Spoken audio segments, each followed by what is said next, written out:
kugirana hariya ubwo udasenga uzasengera nindasenga nzasengera none iki birasaba ko ubanza gusenga ariko nawe umuntu wawe imbere ukabanza ukamutegura akabanza akaba muzima Imana ngo niguhe umukobwa muzima kandi nawe uri igihombo muri wowe byose biva ku ivi ntabwo yaguha nawe utari muzima karabaye none bivuze ngo ni impangwe ni kimwe ku kindi Imana yacu irisereye kandi turebera aho tubasha kureba ntabwo yafata umukobwa usenga uyikorera by'ukuri utajya uyibangikanya ngo imukubite umuhungu urara mu kabari ibyo ntabwo bijya bihura ntabwo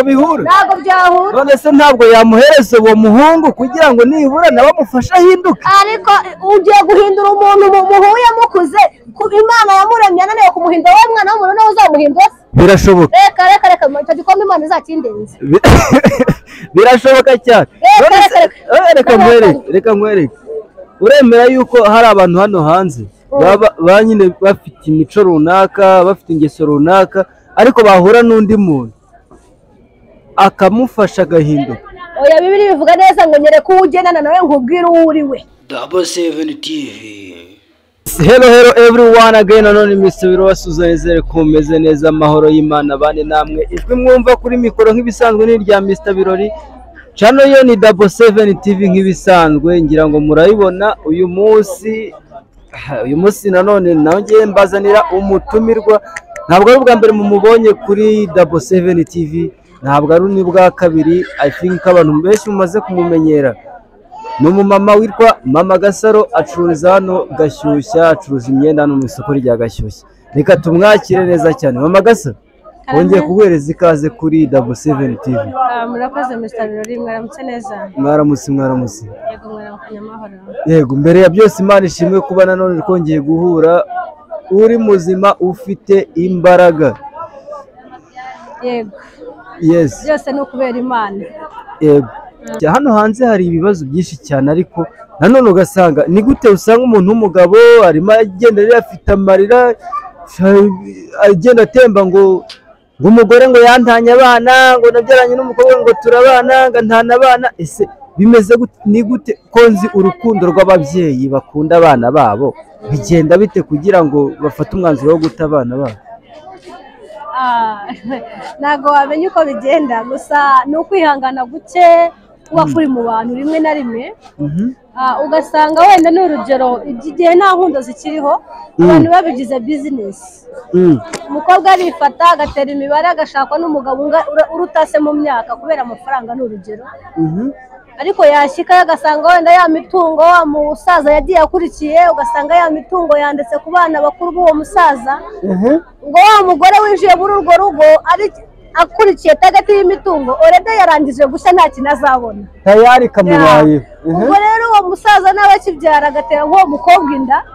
yamara kubona ko nta kintu azakura muri urwo rugo yishishura umwana akamusiga ugasanga amusigiye nk'uwo musaza kubera iki naba umuntu afite muri we ntabwo umubyeyi wariwe n'igise uzi uko igise kimera yakwijishura umwana mu mugongo ngo abashe kumusiga ni indangagaciro nkeya aba yagize ni indangagaciro aba yarangije gutakaza umubyeyi nyamubyeyi anamba ku mwana namba ku mwana wawe kabone niyo wasohoka ukajya kurara hanze cyangwa ubuzima bwa bwanze ariko rwa ruhinja rwawe ukavuga ngo turagumanye ukabana nawe iteka ryose urumva mu minsi yashize impamvu nari nkubajije kuri icyo kibazo mu minsi yashize nagiye hariya Nyabugogo mpasanga umugabo ahetse umwana ubundi nyine mu muco nyarwanda ntabwo bimenyerewe ko tubona umuntu w'umugabo ahetse umwana birantungura ndamwegera namubaza ati se bimeze gute ko uhetse umwana ati wahora n'iki ubu ngubu tuvugana njyewe nashatse umugore turabyara ariko nari ifite amafaranga biba ngombwa ko akazi batugabanya bitewe n'ubushobozi kampani yari ifite nyamugore abonye bigenze gutyo abarantaye mukunda abasiganye uyu mwana uri kureba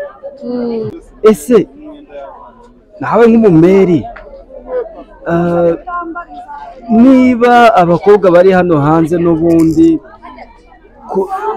kubashaka ari abo kuza bo kudutera stress niyo mwabyarana n'uwo mwana ukaba utarishuwa neza yuko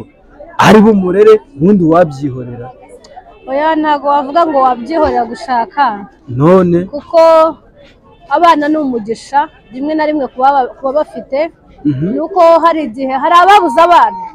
njye nk'iyo mbonye nk'umuntu asiga umwana w'uruhinja hari umuntu ufite icyo kumuha cyangwa se wasenze cyane uriye imisozi ishoboka ariko wabuze n'indi ijyamo ngo ivemo ariko ugasanga uwo muntu ufite uwo mwana aragira ubwo bunyamwasa bwo gufata umwana we akamusiga njye nsanga ari umutima ni Imana ikwiye gusanga abantu bayo kuko imitima yarahindutse nta muntu ugifite indangagaciro za kibyeyi nta muntu ushaka kuba umubyeyi ni wa wundi usanga rimwe na rimwe ashaka yamara gushaka yabyara ngo ntabwo azosanga ibere ritazagwa ariko iryo bere aba yanga konsa ngo ritazagwa ngo azaryerekere nese koko bibaho bibaho cyane ni byo abo ngabo bijishura abana bakabasigira abagabo cyangwa ni bya bindi abantu bafashe viziyo bayifata abanyafurika bafashe viziyo bayifata nabi bigana imico y'abazungu kandi batayishoboye ugasanga umubyeyi arabyara akanga konsa umwana ngo ibere ritagwa mu by'ukuri njyewe mbibonye agahinda karanyica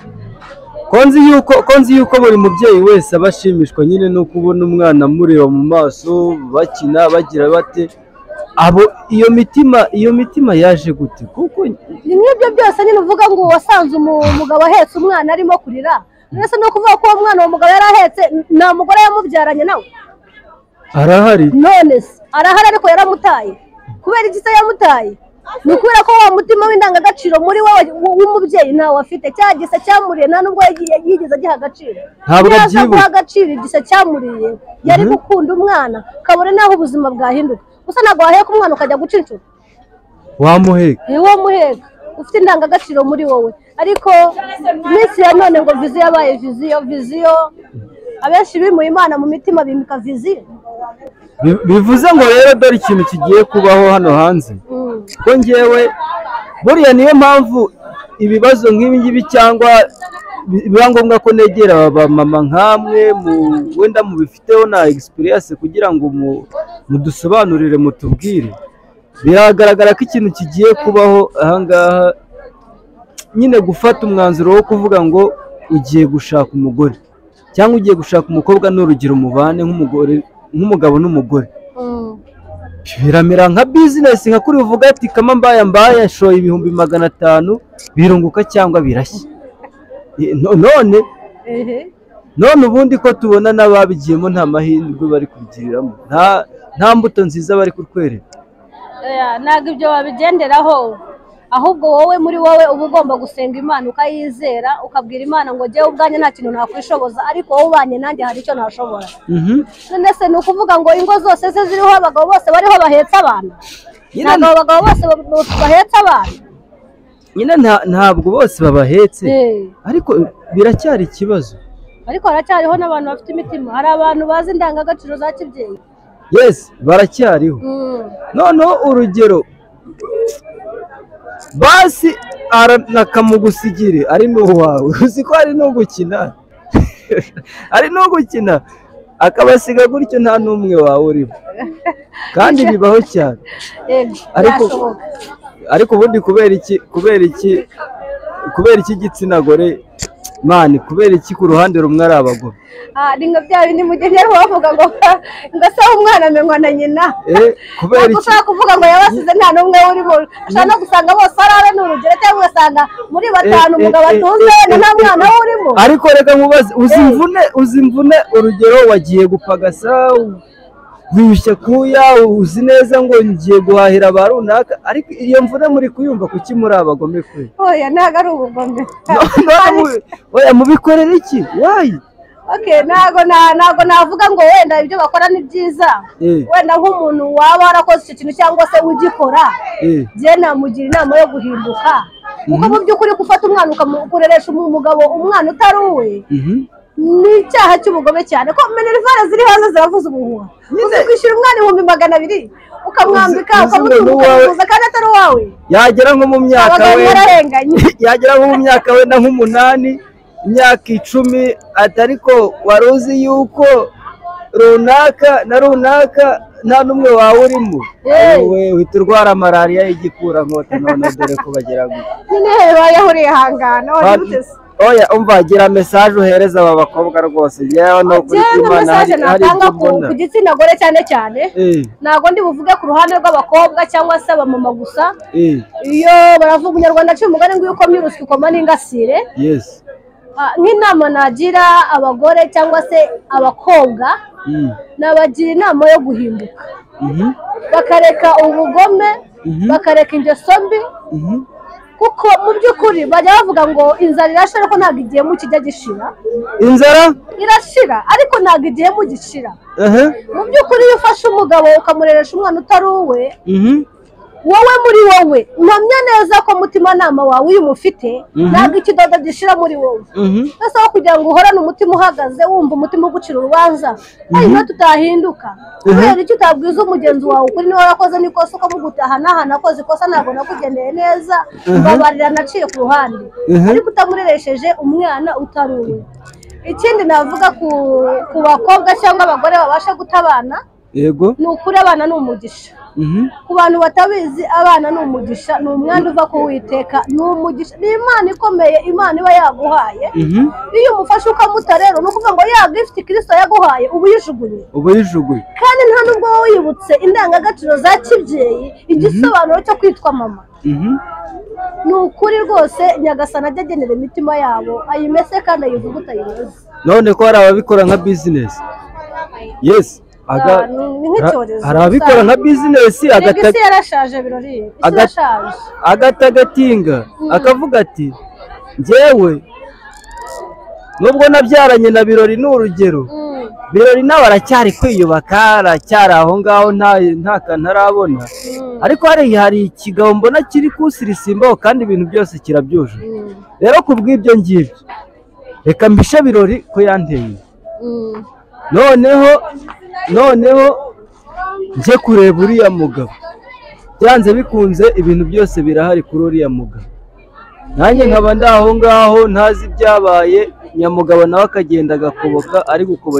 ari gukobokera amaraso yawe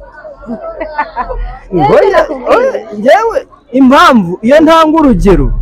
ntabwo nirirwa njya ku ruhande njyewe ntanga urugero ku bintu bigaragara nyine ku bintu bihari nifatiyeho urugero kubera ni njyewe ndahangara yego ese wa mugabo namenya aramutse amenye yuko ibyo byose ari kwihiringamo ari kwiringa ku mwana wanjye ni urugero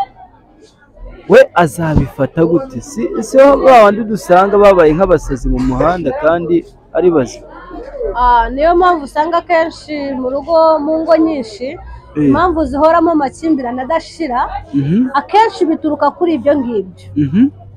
akenshi urugo rwubakwa n'icyizere iyo icyizere cyarangije kumeneka icyizere ni nk'ikirahuri aka kanya wenda niba umugabo wanjye afite uko amfata yanyizeraga ejo nkakora ikosa cya cyizere kikaba kiramenetse ntabwo cya cyizere kizongera kugaruka kuko cyarangije kumeneka iyo ikirahure kimenetse ntabwo kibumbwa n'icyizere rero ni uko iyo icyizere cyamaze kuba gike mu rugo niyo mpamvu impagarara zidashobora kubura ugasanga urugo rurahoramo intonganya barahora bakimbiranye barahora mu buyobozi burahora buhosha ariko ntabwo biba bikwiriye mu by'ukuri iyo mwahuye muri abantu babiri bakuze kandi bazi ubwenge iyo mubonye ku bana bitagikunze kugira ngo mwicane cyangwa se havemo gufungwa kuri umwe mwafata icyemezo buri umwe akabukwe n'undi akabukwe kuko muba mwarahuye mukuze ariko nk'igitsina gore akenshi impamvu batavirira mu ngo bakunda imitungo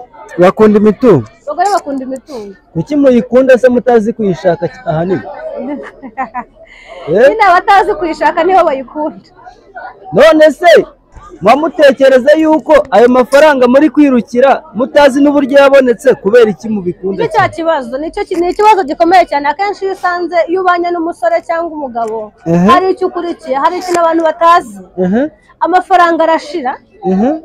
hari igihe itangira ryaba ribi ariko iherezo rikaba ryiza hari igihe ushobora gutangira ukennye ukanga wa muntu wa muhungu mwabyirukanye yaragukundaga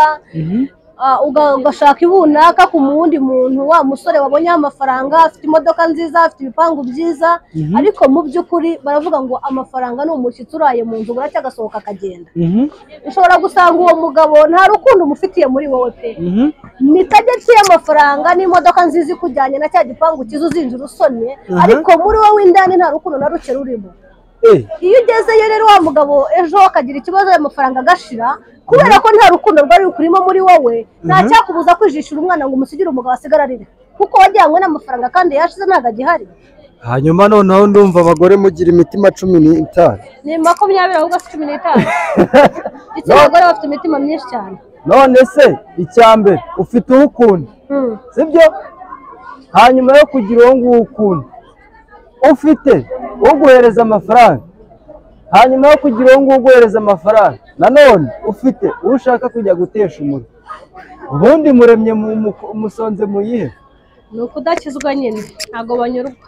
Ni ukutanyurwa. Iyo udafite umutima unyurwa niyo baguha ibya mirenge ku nteye, naho umugabo yaguhonge bingana iki, umutima wawe utanyurwa urasohoka ukamuta mu buruga ugasanga abandi. Kuki tugize kunyurwa muri twe, buri umugore unyurwa niyo yarya ibishyimbo bitarimo umunyu, umugabo arataka amugati kariho umugabo mwiza, kubera ko afite kunyurwa muri we.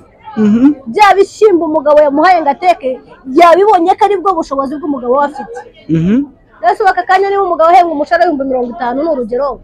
mu rugo hari ikibazo cy'ibihumbi 200, kandi umushahara w'umugabo urawuzi ko ari 50, uramwaka bya bihumbi 200, uramuraza ku nkeke ngo bya bihumbi 200 bikure he? Iki se turamubwira ko ukeneye retushe n'inzara zapfuye? Ese ubundi inzara zipfa zite? Ariko se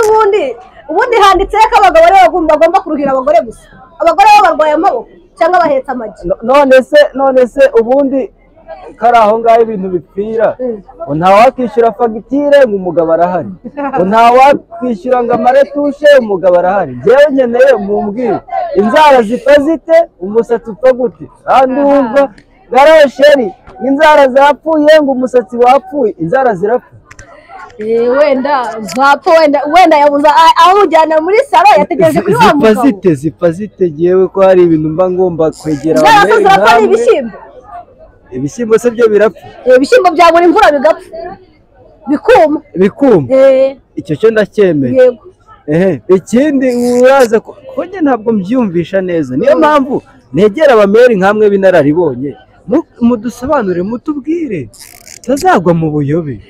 Nakubwiye birori, nakubwiye ngo nutegura umushinga wo kubaka urugo, hanze ntabwo ibyera byose ari amata, kandi bikagerana byose ntabwo ari zahabu. Fata igihe ubanza usengera urugo rwawe, sengera umuntu muzabana, ugenda ugatoragura n'ibyo uzaba utoragura. Ubwo n'udasenga uzasengera. Nakugiriye inama. Nindasenga nzasengera. None iki birasaba ko ubanza gusenga. Ariko nawe umuntu wawe imbere ukabanza ukamutegura, akabanza akaba muzima, Imana ngo niguhe umukobwa muzima, kandi nawe uri igihombo muri wowe. Byose biva ku ivi, ntabwo yaguha nawe utari muzima. Karabaye none bivuze ngo nimpango ni kimwe ku kindi. Imana yacu irisereye kandi turebera aho tubasha kureba. Ntabwo yafata umukobwa usenga uyikorera by'ukuri utajya uyibangikanya ngo imukubite umuhungu urara mu kabari. Ibyo ntabwo bijya bihura. Ntabwo bihura? Ntabwo byahura. None se ntabwo yamuhereza uwo muhungu kugira ngo nibura nawe amufashe ahinduke? Ariko ugiye guhindura umuntu muhuye mukuze, Imana yamuremye ananiwe kumuhindura, wowe mwana w'umuntu nawe uzamuhindura? Birashoboka. Reka icyo gikombe Imana izakindenze. Birashoboka cyane. Reka nkwereke. Uremera yuko hari abantu hano hanze baba nyine bafite imico runaka, bafite ingeso runaka, ariko bahura n'undi muntu akamufasha agahinduka? Oya, Bibiliya bivuga neza ngo nyereka uwo ugendana nawe nkubwire uwo uri we. Akenshi gurupe ugendamo niko uba uteye. Ese uzajyana n'abasinzi utari umusinzi? Byanze bikunze niyo waba utazinywa nawe wakiga. Wajyana n'indayi itari indaya se? Uko byagenda kose nimwagendana ikintu. Niyo mpamvu ijambo ry'Imana ryavuze ngo nyereka uwo ugendana nawe nkubwire uwo uri we. None weki none kakenshi muri iyi minsi abenshi turebera ku masura. Amasura? Reka nkubwize ukuri, ntabwo umuntu ari uw'inyuma, umuntu ni uw'imbere. Iyi sura ni igipapuro, iyi sura ntikabashuke, iyi sura nta kintu isobanuye. Isura nyasura ni iy'imbere. Ni iy'imbere. iyi sura y'imbere utayifite iy'inyuma nta kintu ibikumariye naho waba useka amasaro agaseseka ariko isura yawe y'imbere yarahindaye atari isura nzima wenda n'urugero ushobora kubona umukobwa ngo ni igikara kandi umuntu we w'imbere ni inzobe ngo wowe ukunda inzobe ngo uzajya mu nzobe uzabona uzashya wumva karabaye none birasaba rero uyu mujyi wa Kigali imihanda yawe ikomeje kunyerera kubera yuko ikintu gihari magingo ye ni kashi yewe misabiro rika mbere ndabona bikomeje kugorana ikintu gihari magingo ye muri iyi mihanda ya Kigali ni kashi niba udafite kashi kinyweraho yes kubera yuko uvuze kashi ni umukobwa umwe yigeze kumbwira ngo nta mugabo uba mubi ufite amafaranga uba mubi nta mugabo uba mubi ufite amafaranga ngo kandi nta n'umugabo usaza afite amafaranga mubasha namwe ngo kugira ngo nshakwe n'umusore tungana cyangwa twakuranye atagira imodoka nashaka umugabo ungana na papa harya buriya iwabo barayifite abenshi barinjira guhera nta n'izo batuze nta n'igare ribi wacu usanga nkanjye nabyirutse nta n'igare iwacu tugira hanyuma waranyuze ukitendeka ku mugabo ngo kubera iki nta modoka nabwiye Imana ngo icyo nshaka ntabwo ari amafaranga nishakira umuntu uzaba amahoro kuko amafaranga ashakwa n'ubwenge buzima n'amaboko mazima kandi iyo mufatanyije mugera kuri byose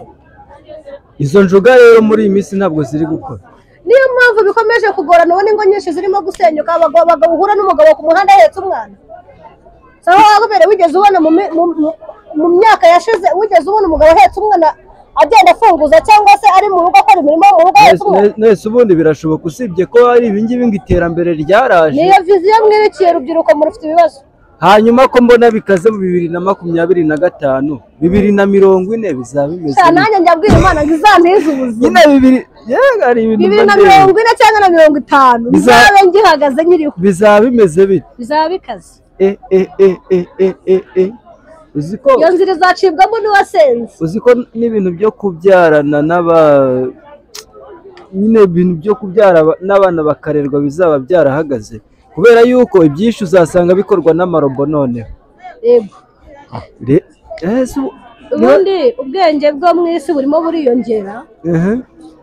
burimo buraba bwinshi ikoranabuhanga ririmo riraba ryinshi ubu niba muri minisiteri runaka harimo abantu barenga 1000 nyuma y'imyaka 10 cyangwa 5 uzasanga abakozi abantu benshi barabuze akazi barasimbuwe n'amarobo kubera isi y'ikoranabuhanga kubera ka kantu ka tekinoloji yego tekinoloji irimo irabice bigacika none se nanone bikaba kuba ikoranabuhanga riri kwiyongera nanone bikaza bigatuma ubumuntu nabwo bujya down bujya hasi oya ntabwo ikoranabuhanga ryo rijyana ubumuntu ahubwo ubumuntu butwarwa nuko twavutse nuko twakuze yego ntabwo wakura wenda n'urugero nkanjye nakuze mbona mama twitaho cyane kuko nabonaga abagabo bakera bakubitaga abagore papa yakubitaga mama ariko ntabwo papa yigeze akubita mama ngo mama adusige yatunambye kubera iki yari afite indangagaciro za kibyeyi akavuga ati ntabwo nasiga abana banjye nzabanambaho ariko kuri iki gihe viziyo yabaye viziyo umugabo muragira akantu mupfa n'umugabo wenda niba ayo mafaranga wenda mu rugo yashyize ariyo wagiye ukurikiye ntiwite ko wabyaye ntiwite ko wagiye kujishira umwana ngo ntawe naje mpetse asigarana kubera iki nta mana dufite muri twe imitima yabaye akahebwe bivuze ngo waje ukurikiye iki amafaranga yego yashize uragenda amafaranga yashize uragenda rero n'ubundi ni business ntabwo ari business ntabwo twabikora nka business ahubwo twasengera abantu inama nagira igitsina gore ni ukunyurwa iyo unyuzwe na dukeya ufite bituma ugera kuri byinshi ariko iyo udafite umutima unyurwa uhora uhangayitse uhora ujarajara uhora waraye aha ejo wasubiye aha ejo waraye runaka ejo wakunze runaka naho urubyiruko igitsina kobwa cyangwa igitsina gore naho tugiye ngayo nguko rero dukoma urusyo n'ubundi n'ingasire nayo ntituyireke uwo mugabo we noneho sasa uturugo agata umugore n'abana we tumugire gute nibyo nakubwiraga nyine nawe nta ndangagaciro za kigabo aba agifite muri we. Umugabo nyamugabo naho ibibazo byaza bikidubika ntabwo ashaka gufata decision yo guta urugo. Ntabwo guta urugo aricyo gisobanuro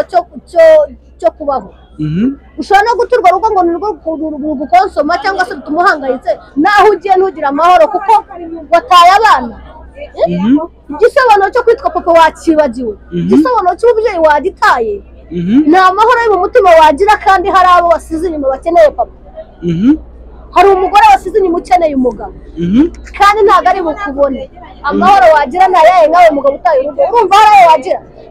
Nta mahoro wagira. Nta mahoro y'umunyabyaha. Ariko n'ubundi ngo abagore ngo murabahirira da ngo njya numva ngo mugira utuntu tw'utwatsi mubahereza bakaba inzengeri. Cyatsi cya mbere ni ugusenga Imana. Seko kuri utwo twatsi turahari.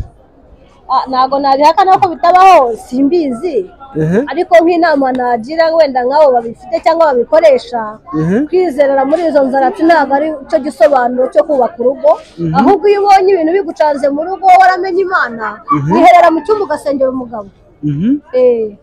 Icyo kigara cyo kujya kwahira ibyo byatsi no guha umugabo ukabyihorera ntacyo bimaze. Rero nanone reka mbashimire mwebwe twari kumwe muri iki kiganiro hamwe na mama Gasaro hano mu Gashyushya hazwi nko mu Busanza. Ndabashimiye cyane mama Gasaro, turagushimiye kubw'umwanya wawe waduhaye. Yego namwe murakoze cyane. Kandi inama zawe ndazi neza ko ningira akamaro. Uzikunda ndabizi neza hari abantu benshi bazikunda, hari n'abantu benshi Yesu ajya amanuka azunganire kuko inama z'umwana w'umuntu zonyine nta kintu zaba. Inama z'umwana w'umuntu hatarimo imbaraga z'Imana. Yego birumvikana. Reka tukwifuriza akazi keza, Imana ikurinde. Yego murakoze cyane.